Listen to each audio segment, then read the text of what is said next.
En mi cumpleaños número 19, mi tía Magdalena me dio un regalo envuelto en terciopelo, un relicario dorado.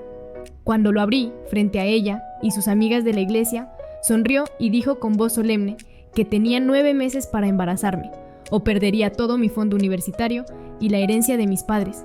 Se lo dijo a todo el grupo, con la naturalidad de quien anuncia un compromiso religioso.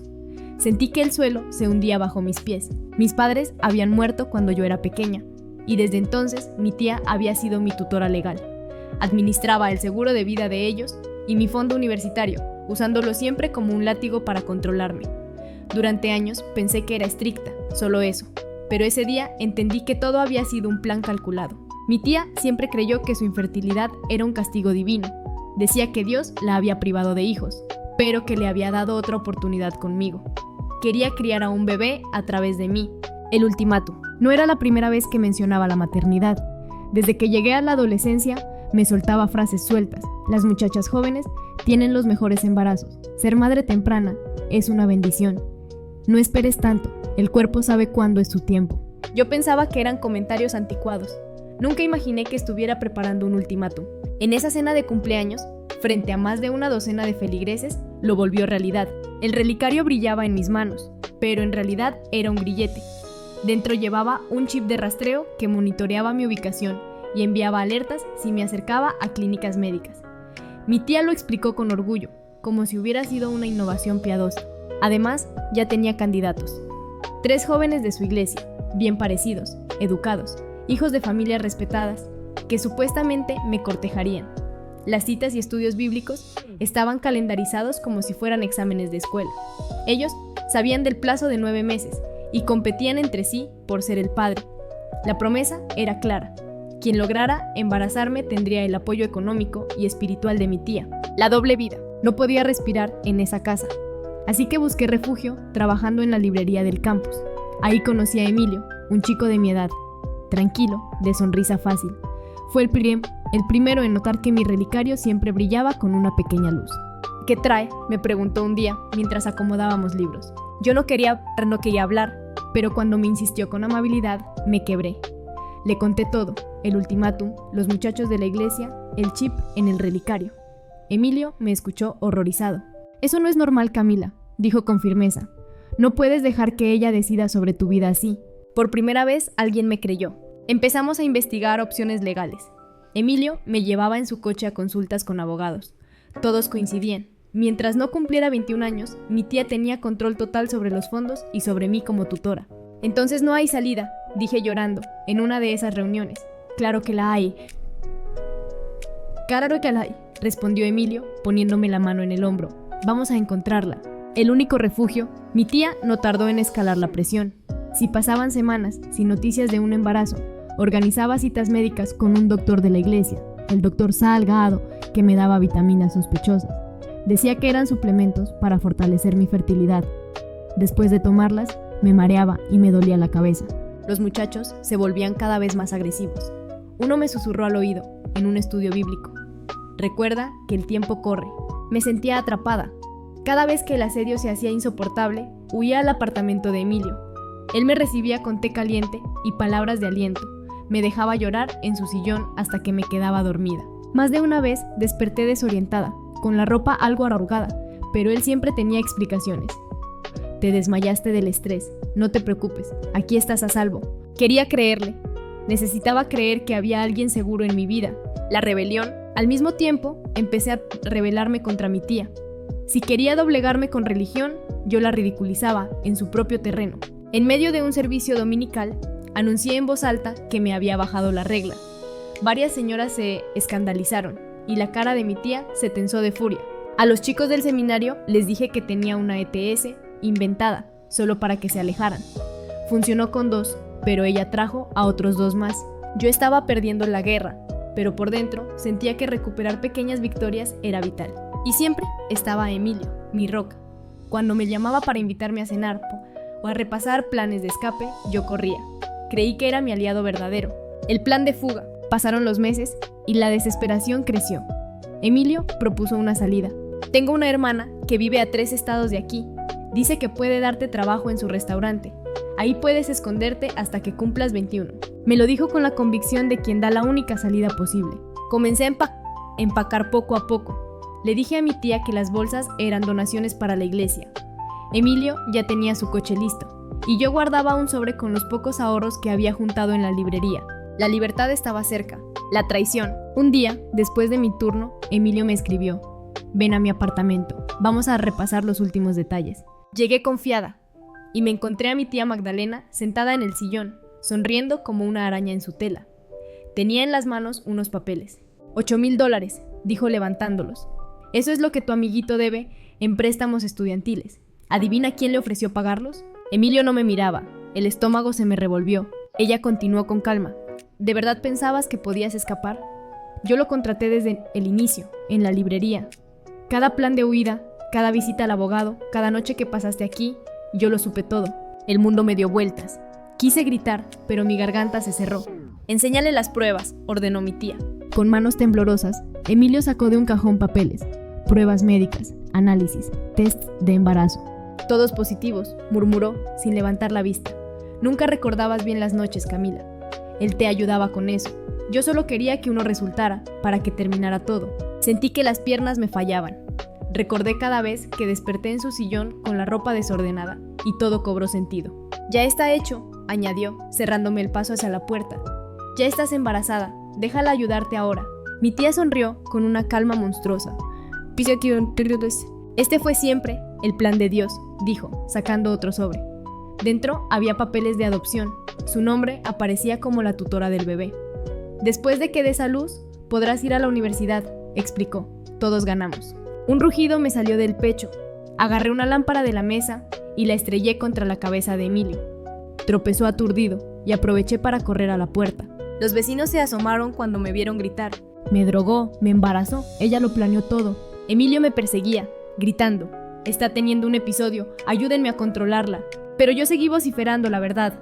Alguien llamó al 911. Cuando llegó la policía, mi tía intentó su historia habitual de que yo tenía problemas de salud mental. Pero Emilio, sangrando por la herida, no soportó la presión. Ella dijo que lo contaríamos cuando ya no pudiera abortar, gritó frente a los oficiales. Los agentes encontraron los tests de embarazo, el té adulterado y hasta videos en su computadora.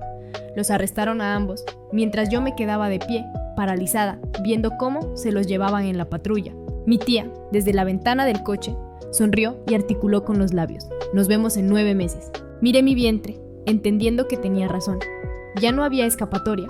Mis pies no podían moverse. Me quedé congelada en el pasillo, mientras las patrullas se alejaban con las sirenas encendidas. Los vecinos seguían asomados, murmurando entre ellos. Un oficial me repetía preguntas, pero mi boca no lograba articular nada. Todo mi cuerpo temblaba tan fuerte que me castañaban los dientes. Una oficial mujer se quitó su chamarra y me la puso sobre los hombros. Tranquila, estás a salvo, me dijo con voz firme pero cálida. Me condujo a sentarme en las escaleras, mientras otros agentes tomaban fotos de la lámpara rota y del pasillo lleno de vidrios. La ambulancia. Un par de paramédicos llegaron con camilla y bolsas médicas. Una mujer de cabello recogido, con el gafete que decía Paula Contreras, se arrodilló frente a mí y me tomó el pulso. Necesitamos llevarte al hospital para una revisión completa, explicó con calma. No te preocupes, yo te acompañaré en todo el proceso. Me ayudaron a subir a la ambulancia. El trayecto pareció interminable. Paula me ponía un brazalete de presión, anotaba mis signos vitales y me hacía preguntas que apenas podía responder. Cuando llegamos a urgencias, me recibió un enfermero y me llevaron a una sala privada. Paula me explicó que ella era enfermera forense y que haría un examen detallado para documentar todo. Fotos, muestras, análisis de sangre.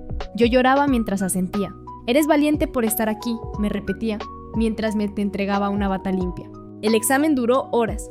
Tomó fotografías de las marcas en mis brazos, selló cada bolsa de evidencia con cinta oficial y describió todo en voz alta para dejar registro. Durante la exploración interna, lloré tanto que pensé que me desmayaría. Paula se detuvo varias veces para darme agua y recordarme que yo no tenía la culpa de nada. La detective. Al amanecer, una mujer de traje oscuro entró en la sala con una grabadora y un cuaderno. Soy la detective Morales, se presentó. ¿Te sientes con fuerzas para hablar? Saqué el relicario de mi cuello con manos temblorosas y se lo entregué. Tiene un chip que rastrea todo, expliqué. Ella lo fotografió, lo guardó en una bolsa de evidencia y me pidió que relatara lo que recordaba. Le conté sobre las noches en el departamento de Emilio, sobre el té que siempre me hacía, sobre despertar desorientada. Morales asentía sin interrumpirme, repitiendo una y otra vez: nada de esto es tu culpa. Tú confiaste en alguien que se presentó como seguro. Me preguntó por los vitaminas del doctor Salgado y los episodios de confusión. Hablamos más de una hora. Sentí que revivía cada momento, pero necesitaba dejar constancia. El refugio temporal. A las 4 de la mañana, llegó una mujer con una carpeta y una bolsa de artículos de primera necesidad. Soy Adriana Suárez, de Servicios a Víctimas, se presentó. Me mostró un teléfono de emergencia con un botón de pánico que llamaba al 911 si lo presionaba 3 veces. También un vale para hospedarme en un motel seguro a las afueras de la ciudad. No puedes volver a tu casa, dijo con firmeza. Esta será tu habitación temporal, yo misma te llevaré. Me condujo hasta un coche, cargamos algunas cosas y me acompañó hasta asegurar que las cerraduras del cuarto funcionaban. Olía a alfombra vieja y cloro, pero había cerrojo, cadena y una silla que pude trabar contra la puerta. Después de que Adriana se fue, revisé la puerta 5 veces.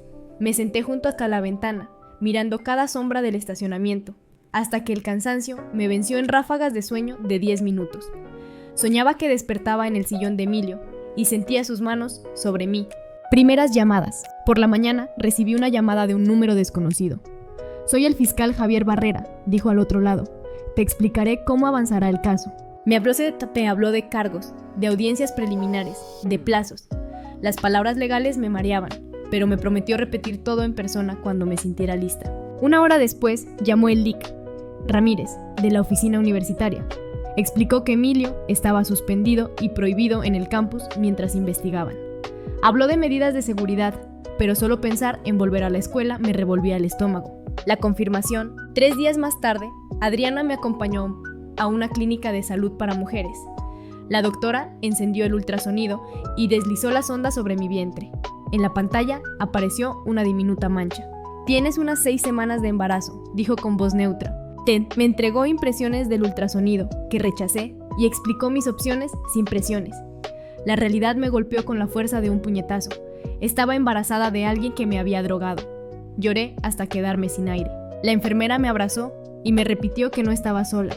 Órdenes judiciales. Al final de esa primera semana, un juez revisó las pruebas iniciales y concedió una orden de protección temporal contra mi tía Magdalena y Emilio. Es solo papel, me explicó Adriana.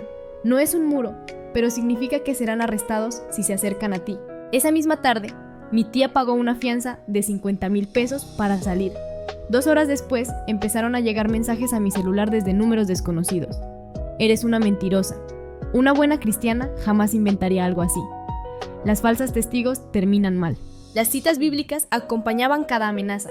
Apagué el teléfono y me acurruqué en la cama del motel, convencida de que las cerraduras no bastaban. Acoso digital. Al día siguiente, encendí el celular y tenía 37 mensajes nuevos. Fotos mías circulaban en grupos de Facebook, con mi cara rodeada en rojo. Me llamaban mentirosa, perversa, asesina. Tomé capturas y las envié al correo de la detective Morales.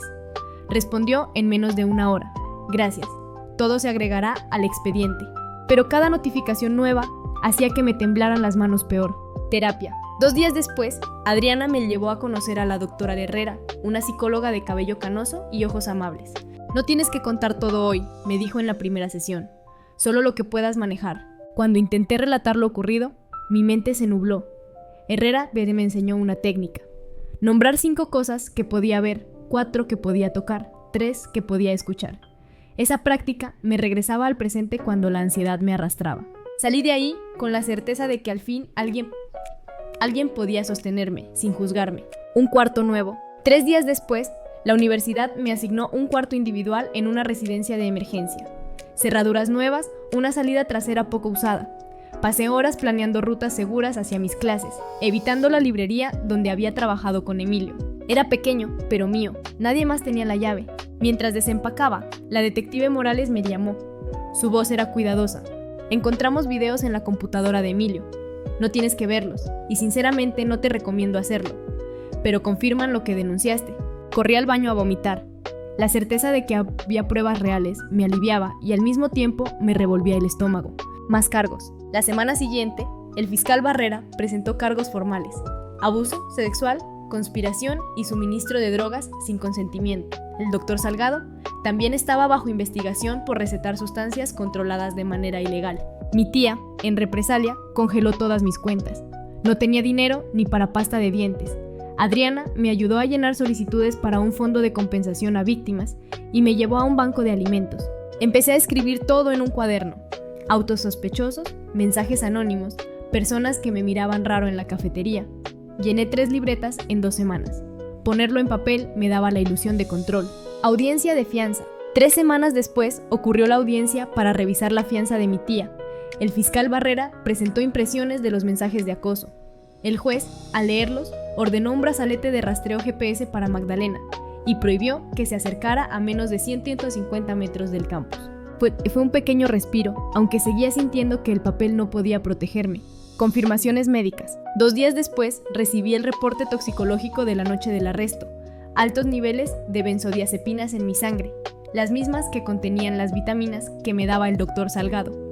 Verlo en un documento oficial me ayudó a sacallar esa voz interna que aún dudaba si había imaginado todo. El leak. Ramírez de la oficina universitaria me llamó para confirmar que Emilio estaba expulsado definitivamente del campus, mientras durara la investigación. Además, me ofrecieron un empleo distinto en la biblioteca. Lloré de alivio después de colgar. El acoso continúa, pero los seguidores de mi tía no paraban. Una mañana, encontré ropa de bebé colgada en la manija de mi dormitorio, junto con un versículo escrito en cartulina. Otro día, mis llantas amanecieron ponchadas con una cita bíblica en el parabrisas. Pequeños gestos, pero constantes, me obligaron a dejar de comer en el comedor y vivir a base de sándwiches enlatados en mi cuarto. Mis calificaciones comenzaron a caer. La doctora Herrera me enseñaba más ejercicios de respiración y anclaje, pero había días en que nada parecía suficiente. Un cumpleaños en silencio. Llegó mi 20º cumpleaños. No le dije a nadie, el anterior había sido la chispa de toda la pesadilla. Pasé el día en silencio, encerrada en el cuarto de emergencia. La universidad me asignó un trabajo de captura de datos en el sótano de un edificio administrativo. Nadie pasaba por ahí, salvo para dejar cajas. Me pasaba 8 horas frente a la computadora, escribiendo números. Era monótono, pero esa repetición me daba paz. Testigos. 2 días después, la detective Morales me le llamó con novedades. Una vecina de Emilio había decidido declarar. Ella había visto la noche en que corrí por el pasillo, gritando. Lo escuché decirle que no debía enterarse todavía, relató la mujer. Vi cómo la perseguía mientras pedía ayuda. Su testimonio fue otra pieza más en el rompecabezas. La detective también confirmó que las vitaminas del doctor Salgado contenían las mismas benzodiazepinas halladas en mis análisis. Había una cadena de evidencia completa. La planeación. El fiscal Barrera me mostró documentos aún más antiguos, papeles de adopción que mi tía había preparado 7 meses antes de mi cumpleaños. Su nombre aparecía como tutora legal del futuro bebé, con posibles nombres ya escogidos. Ese hallazgo probaba que todo había sido planeado mucho antes. No era un arranque, era una conspiración cuidadosamente diseñada. La noticia de los papeles de adopción me dejó helada.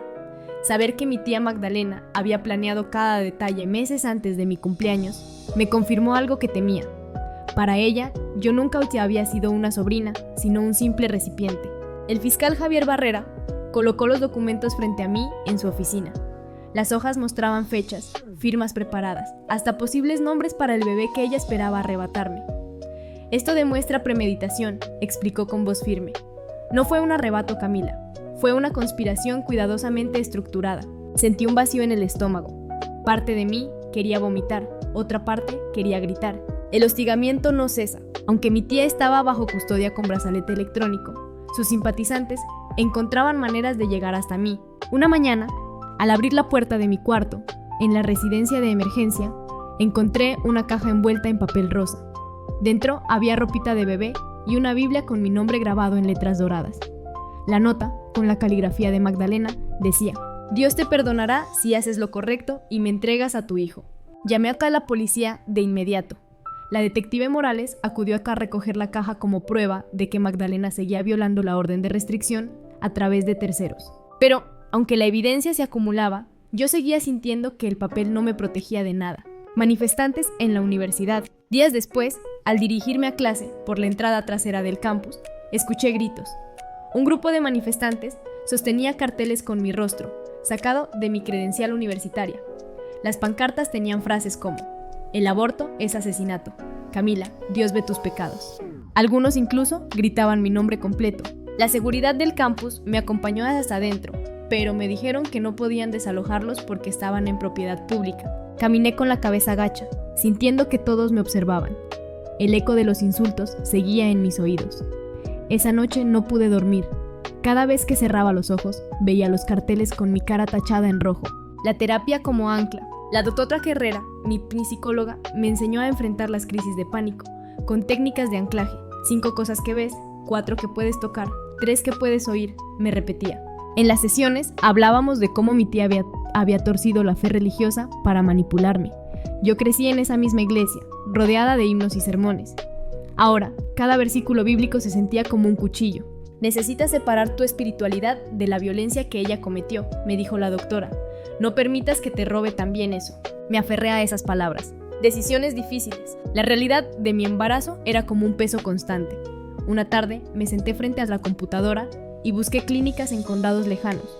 Usé un nombre falso para llamar y hacer preguntas. La enfermera al teléfono fue paciente. Me explicó la diferencia entre un aborto con medicamentos y uno quirúrgico. Dijo que podía tomar el tiempo que necesitara, que la decisión era mía. Colgué con el corazón acelerado.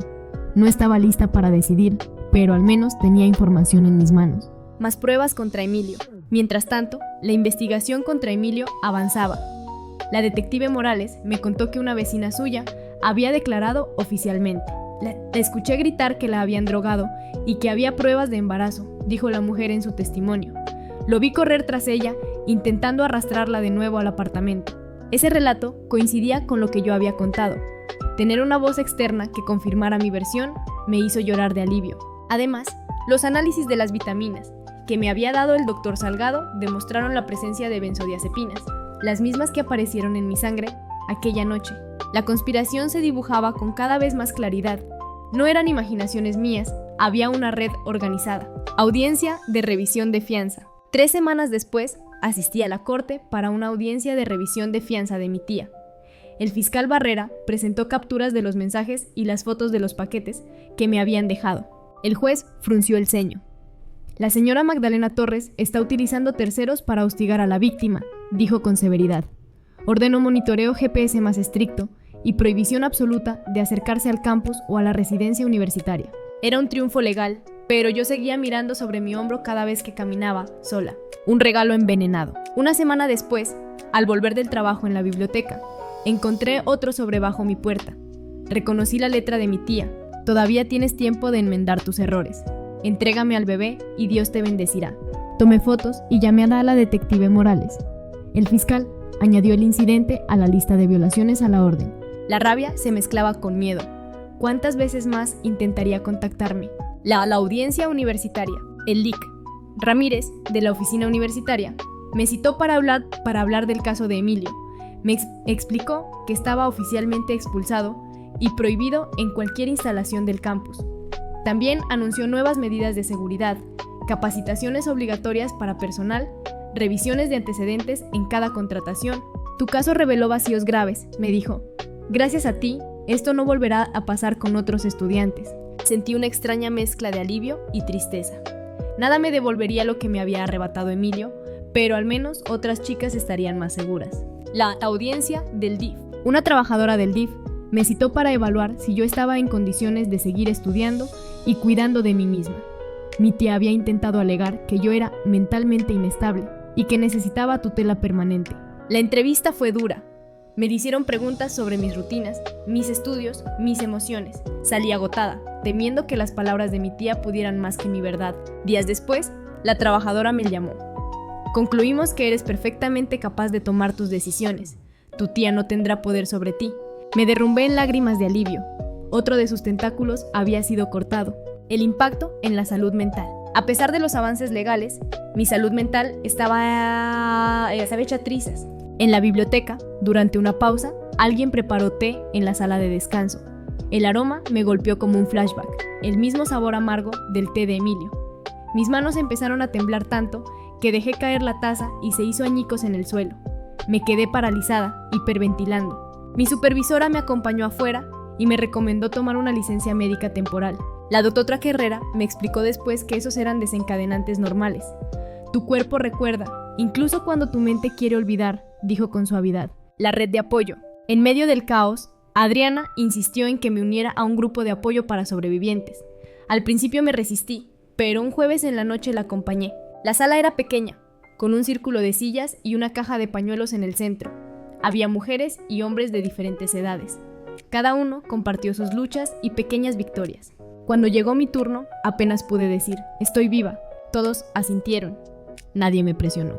Fue la primera vez que no me sentí sola en meses. El dilema. Seguía sin decidir sobre el embarazo. Una compañera del grupo, Adriana, se ofreció a llevarme hacia una clínica a 90 minutos de distancia, para que nadie en la ciudad me reconociera. Usé un nombre falso en la cita. La doctora me explicó cada opción otra vez, con paciencia infinita. No hay prisa, me dijo. Tienes tiempo. Salí con folletos y una nueva sensación.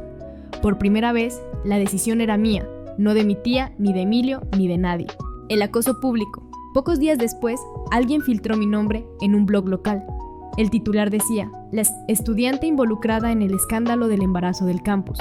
Aunque los detalles eran imprecisos, había suficiente verdad para que todos supieran que se trataba de mí. El teléfono explotó con llamadas y mensajes de números desconocidos. Me escondí en mi cuarto, temblando. Adriana me recogió y me llevó a una casa segura, una dirección secreta para víctimas. Nadie sabía dónde estaba, ni siquiera la seguridad del campus.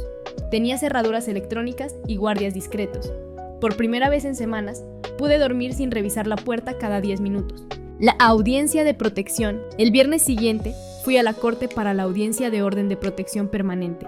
Me temblaban las piernas, pero cuando el juez me pidió hablar, levanté la voz. Reviso las cerraduras 5 veces cada noche. Planeo rutas de escape en cada edificio. No puedo oler el té sin vomitar. Y sigo recibiendo amenazas de gente de su iglesia. El juez me escuchó sin interrumpir. Al final extendió la orden de protección por 2 años completos. Respiré como si me hubieran quitado un yugo del cuello. El procedimiento. 3 días después, volví a la clínica acompañada de Adriana. La doctora me explicó paso por paso el procedimiento con pastillas.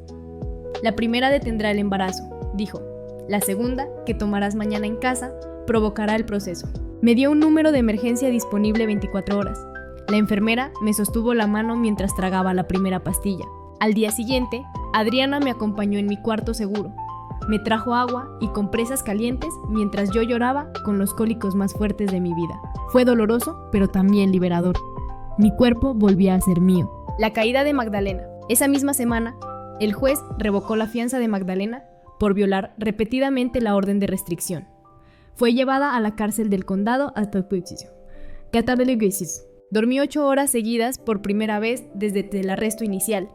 Ya no estaba libre para enviar emisarios ni cartas. Pocos días después, la detective Morales me llamó para decirme que el doctor Salgado había sido suspendido por la junta médica. Podría perder su licencia permanentemente. Cada pieza de la conspiración empezaba a desmoronarse. Organización y control. Para no sentirme perdida, organicé toda mi evidencia en un enorme cuaderno con separadores, informes médicos, mensajes, reportes policiales. Creé una línea de tiempo detallada de cada evento. El fiscal Barrera lo revisó y sonrió. Hiciste un trabajo mejor que muchos pasantes de derecho, me dijo. Tener ese cuaderno me daba un extraño poder. Ya no era una víctima desorientada, era alguien con pruebas, con voz. Un nuevo inicio. La universidad, a través de la oficina de discapacidad, me permitió inscribirme a medio tiempo. También me consiguió un empleo de captura en un sótano tranquilo donde podía trabajar sin interactuar con nadie. Cada hoja que completaba era una pequeña victoria, una prueba de que todavía podía funcionar. Cuando volví al grupo de apoyo, les conté sobre el procedimiento, la orden de protección y la suspensión del doctor. Todos aplaudieron suavemente, como si entendieran el peso de esas victorias. Por primera vez en meses, salí de ahí con algo parecido a la esperanza. El calendario judicial avanzaba con pasos pesados, como si cada semana durara un año. Yo marcaba los días en mi cuaderno, esperando las audiencias que decidirían el destino de Emilio y de mi tía Magdalena. El fiscal Barrera me le llamó una mañana para darme la noticia. Emilio está considerando un acuerdo de culpabilidad. Si lo acepta, evitaríamos el juicio completo. Sentí una mezcla de alivio y rabia. 3 años de tortura no podían resumirse en un «me declaro culpable» para ahorrarle un juicio. ¿Qué significa para mí?, pregunté. Significa que no tendrás que enfrentarlo en el estrado si no quieres, explicó el fiscal, pero también que la condena podría ser más corta de lo que mereces. Me dio tiempo para pensarlo. La declaración, el día de la audiencia de Emilio, me puse el mismo suéter gris y pantalón negro que había usado en cada cita en la corte. Quería sentirme invisible, protegida. El juez preguntó, ¿cómo se declara el acusado? Emilio, vestido con el uniforme naranja de la prisión preventiva, bajó la cabeza. Culpable, susurró. El juez lo obligó a repetir en voz más clara, culpable de 3 cargos de abuso sexual. Mi respiración se cortó. Aunque quería gritarle todo el dolor que me había causado, entendí que no se trataba de él, era mi turno. Caminé hasta el podio y desplegué mi declaración de impacto. Mi voz tembló al inicio, pero luego salió firme. Me robó la capacidad de confiar. Me robó el derecho a sentirme segura en mi propio cuerpo. Me robó meses de mi vida con té envenenado y mentiras. Emilio nunca levantó la vista. No necesitaba que me mirara. Esa vez no hablaba para él, sino para mí. El juez hizo una pausa de 15 minutos antes de dictar sentencia. 3 años en prisión estatal y 10 de libertad vigilada después de su liberación. También tendría que registrarse como delincuente sexual de por vida. El fiscal me explicó después que era más de lo que muchos sobrevivientes obtenían. Yo asentí, aunque en mi interior 3 años me parecían un castigo mínimo para el infierno que me había hecho vivir. El juicio de Magdalena. El proceso contra mi tía fue más complejo. Ella apareció en las audiencias por videollamada desde el penal, con el mismo uniforme naranja que Emilio. Su abogado insistía en que las órdenes de protección temporales eran suficientes. El juez, sin embargo, revisó los reportes de los paquetes de ropa de bebé, las cartas y el hostigamiento constante de sus seguidores. Ordenó una restricción permanente de 5 años, con prohibición absoluta de contacto directo o a través de terceros, dictó. Era la primera vez que veía a Magdalena perder la compostura. Su rostro, siempre altivo, se contrajo de ira. La herencia. Mientras tanto, el abogado civil Fernando Domínguez trabajaba en mi caso financiero. Mi tía seguía siendo administradora de la herencia de mis padres, a pesar de todo. Tenemos que quitarle ese control, dijo Fernando. Ella ha usado el dinero como arma toda tu vida. Solicitó al juez que nombrara un administrador neutral. El lic. Beckett Ibarra, especialista en fideicomisos, fue designado. El día de la audiencia, el abogado de mi tía intentó alegar que había manejado los fondos durante años y que debía conservar cierto control. El juez lo interrumpió con severidad.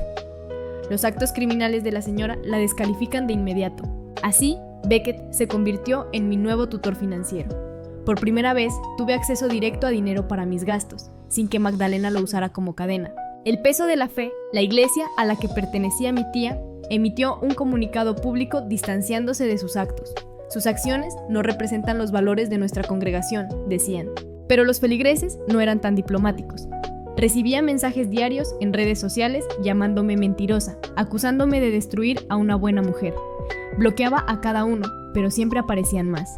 Un par de mujeres, sin embargo, me escribieron en privado pidiendo perdón.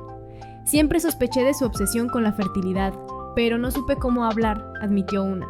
Guardé esos mensajes en una carpeta llamada Gente Buena, para leerlos cuando los otros ataques me parecían insoportables. Cambios en la universidad, el lic. Ramírez de la oficina universitaria me entregó el informe final de su investigación. Se implementarían revisiones de antecedentes obligatorias para todos los empleados, además de capacitaciones sobre consentimiento y coerción. Tu caso expuso vacíos graves en nuestro sistema, me dijo. No podemos cambiar lo que te pasó, pero sí podemos asegurarnos de que nadie más pase por lo mismo aquí. Sentí un poco de alivio. Mi dolor, al menos, serviría para proteger a otros. El grupo de apoyo. Volví a las reuniones de sobrevivientes. Los jueves por la noche. La sala era la misma. Un círculo de sillas, una caja de pañuelos en el centro. Esta vez, cuando me tocó hablar, dije: mi agresor se declaró culpable. Mi tía ya no controla mi dinero. Estoy aprendiendo a respirar de nuevo. Las demás aplaudieron suavemente. Una mujer compartió que había testificado contra su expareja. Otra celebró 6 meses de terapia continua. Entre todos nos abrazamos con miradas cómplices. Salir de ahí, riendo por primera vez en meses, me hizo sentir viva. Pequeñas victorias. De camino a casa, pasé frente a la librería del campus, el mismo lugar donde conocí a Emilio. El corazón se me aceleró, pero recordé la técnica de la doctora Herrera. 5 cosas que ves, 4 que puedes tocar, 3 que puedes escuchar. Nombré en voz baja cada detalle. Una banca, un árbol, una bicicleta, la ventana iluminada. Cuando llegué al otro extremo, mi respiración estaba normal. Era una pequeña victoria, pero mía. El proceso civil, el LIC.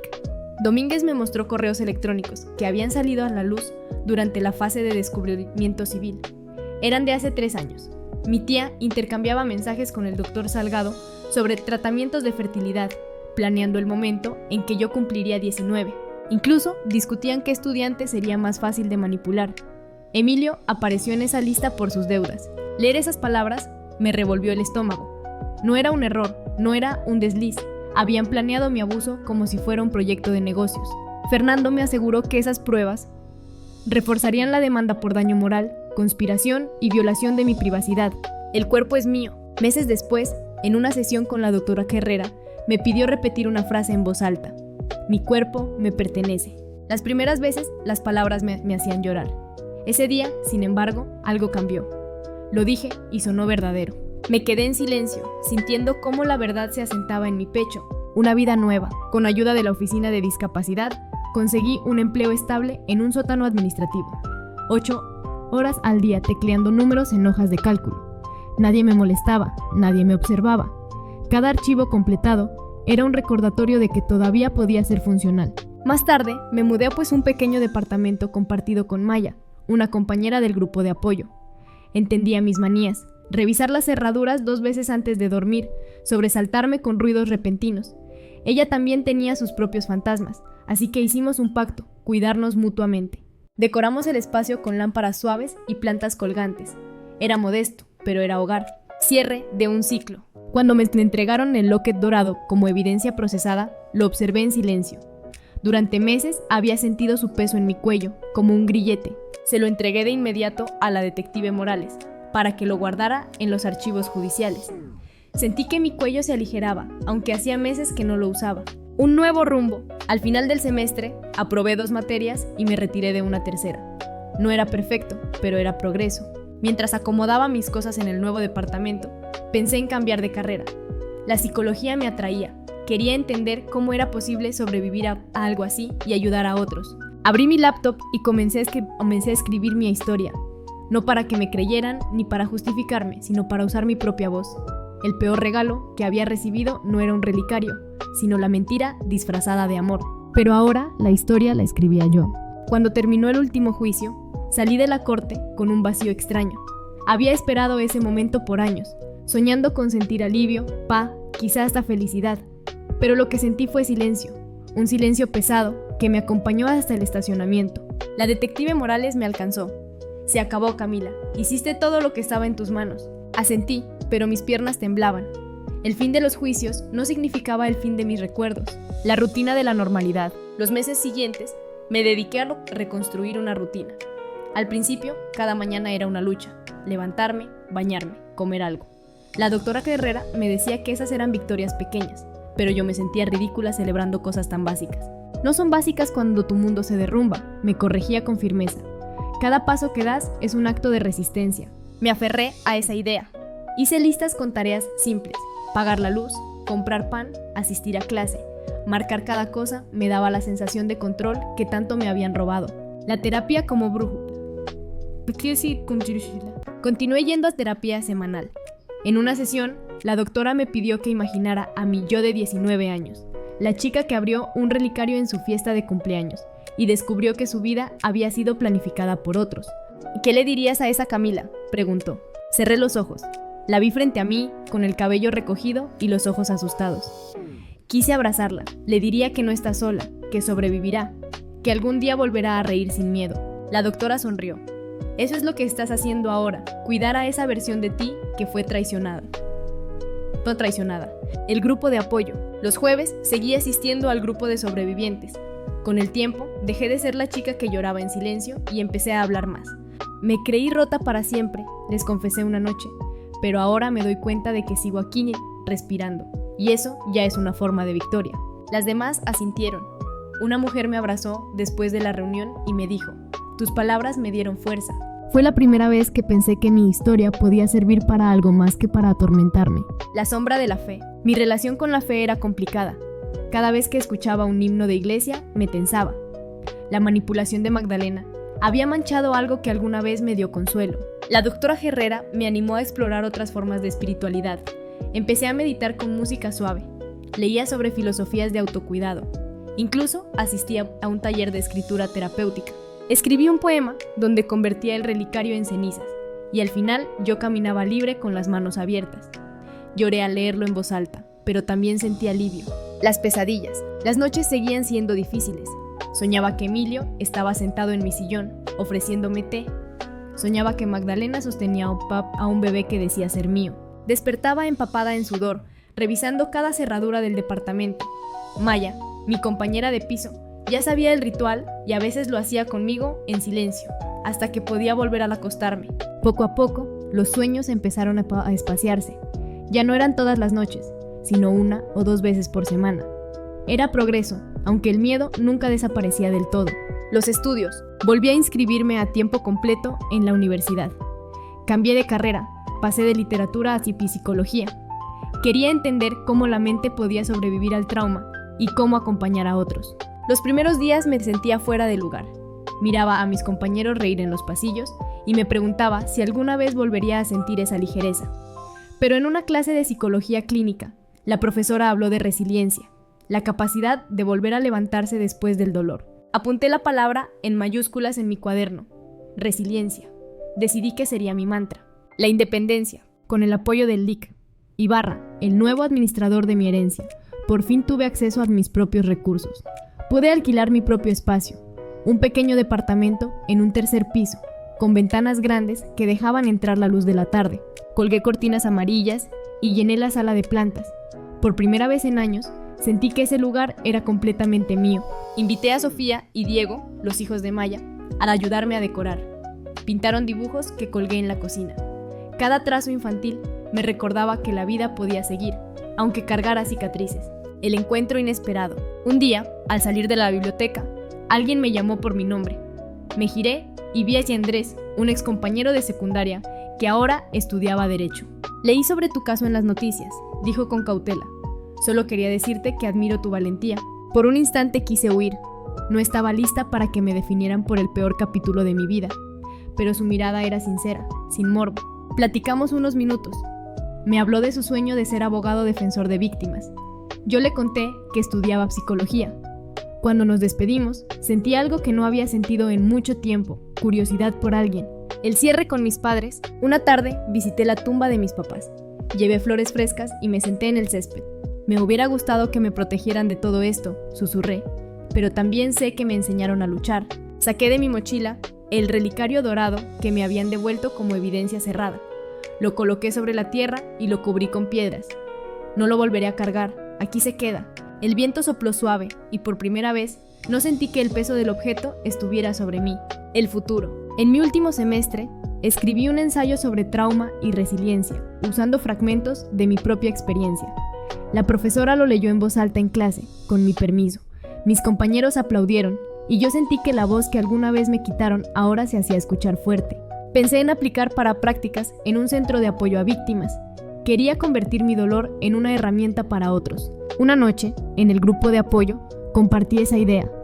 Una mujer me tomó de la mano y me dijo: tu historia puede salvar vidas. Reflexión final. A veces me preguntan qué fue lo peor que recibí como regalo. Piensan en objetos, un suéter feo, un adorno inútil. Pero para mí, el peor regalo fue un relicario dorado que escondía un plan de abuso y control. Ese regalo casi destruyó mi vida, pero también me obligó a reconstruirme desde las cenizas. Hoy entiendo que mi verdadero regalo soy yo misma. Mi resistencia, mi voz recuperada, mi capacidad de decir no y de decidir sobre mi propio cuerpo. Todavía tengo pesadillas, todavía reviso las cerraduras, pero también tengo sueños nuevos. Terminar mi carrera, acompañar a otros, reír otra vez sin miedo. Ese es el mejor regalo que me he dado. La libertad de escribir mi propia historia.